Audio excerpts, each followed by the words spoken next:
Ok, bienvenue dans cette vidéo. C'est encore Aristide, votre frère. J'espère que vous allez bien. Voilà, ça c'est l'erreur que commettent la plupart des étudiants. Sur 100, il y a peut-être 98 qui commettent la même erreur après avoir postulé. Bien que ils ont bien constitué leur dossier en faisant ce qu'on leur demande de faire et comme on leur demande de faire.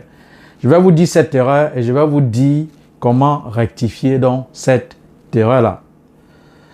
Il y a un étudiant dans l'académie étudiant en Belgique. En passant, pour ceux-là qui est nouveau ou nouvelle pour cette chaîne, sur cette chaîne ou sur ce mur, sachez qu'ici j'accompagne les jeunes étudiants étrangers africains qui aimeraient poursuivre légalement leurs études en Belgique en leur montrant à travers un programme en formation vidéo comment constituer eux-mêmes leur dossier facilement et rapidement sans avoir besoin de personne. C'est quoi ce programme en formation vidéo? C'est une série de vidéos explicatives qui vous montrent de manière détaillée et précise, en de mots simples, tout ce que vous devez faire et savoir pour la constitution de votre dossier par vous-même sans avoir besoin de personne. Et je vous montre comment via votre smartphone, une simple connexion Internet, suivre en ligne, peu importe où vous trouvez l'état d'évolution de votre dossier. Et lorsque vous faites la procédure par vous-même, avec moins de 600 000, c'est largement suffisant. En bas, il y a tout un lien où je vous montre la procédure de A à Z, ce que vous allez dépenser. Alors, l'étudiante Chesley, elle est donc venue dans le groupe. Elle a donc postulé à UMONS et UMONS a dit que le dossier était incomplet parce qu'elle n'a pas signé lorsqu'elle soumettait son plan de financement, parce que là, on avait fait toute une vidéo où je montrais étape par étape, pas à pas, ce qu'il faut faire pour la demande de visa. Et alors, et aussi, elle n'avait pas fourni, je pense, ça c'est son attestation de licence et bien d'autres. Et elle est venue me voir, mais monsieur Aristide, je ne comprends pas, je suis troublé. J'ai dit, mais quel est le souci? C'est écrit en français, en noir sur blanc, que mais voilà les documents qui manquent à compléter. Bon, bref, tel n'était pas l'objectif de la vidéo. Alors, ce que je lui ai dit, tu as eu ta chance d'avoir consulté ton mail à temps. Et au départ de la vidéo, qu'est-ce que j'ai dit? Ça, c'est l'erreur que la plupart des étudiants commettent après avoir soumis leur demande d'admission. Quelle est donc cette erreur?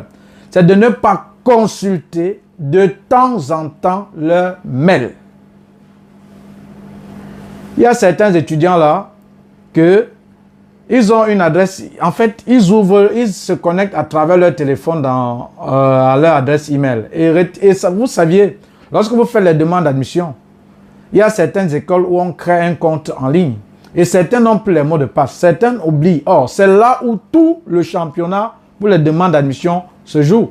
Quand le dossier est incomplet, on va vous dire, on va vous répondre à travers cette adresse email ou on va envoyer un mail. On va vous envoyer une correspondance à travers cette adresse email. Il y a d'autres dès qui perdent leur téléphone, ils ne connaissent plus leur mot de passe. Et c'est comme ça, quand on répond à leur demande, ils ne sont pas au courant. Et peut-être quand il y a un document à compléter, ils ne sont pas au courant parce qu'ils ont perdu leur mot de passe. Et c'est comme ça le délai passe. Où ils trouvaient, le délai qu'on les a donné pour compléter ce document passe. Il n'est pas au courant. Et il finit par perdre l'admission. J'aimerais vous dire une chose, chers amis. Même si tu veux créer un compte pour une université, ou si tu as créé un compte pour une université, comme par exemple l'Université catholique de Louvain, ULB, ou on crée d'abord un compte pour les demandes d'admission. Ou à défaut, si tu as soumis une demande d'admission en ligne, il faut mettre quelque part bien le mot de passe et ton login de ton adresse email. Et de vérifier de temps en temps ton adresse email. Pourquoi? Parce que c'est où tout se joue. Sachez que lorsque une école veut vous répondre, on ne doit jamais vous appeler par téléphone pour dire il y a un document manquant. J'ai dit, on risque, on ne va jamais vous appeler. Mais ce qu'on doit faire, lorsque vous aviez soumis une demande et que peut-être votre document est incomplet ou on demande de compléter un document, on va vous le dire on va vous envoyer un mail à votre adresse email.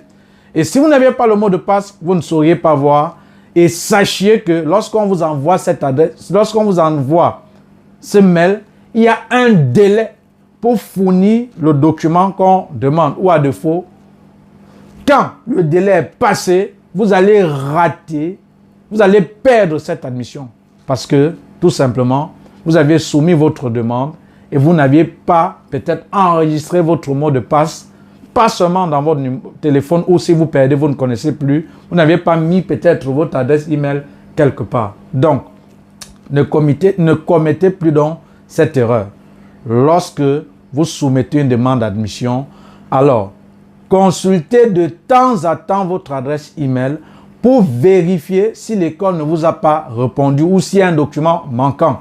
Et s'il y a un document manquant, incomplet, cherchez rapidement et dans le délai tel que demandé par l'école à compléter rapidement le dossier.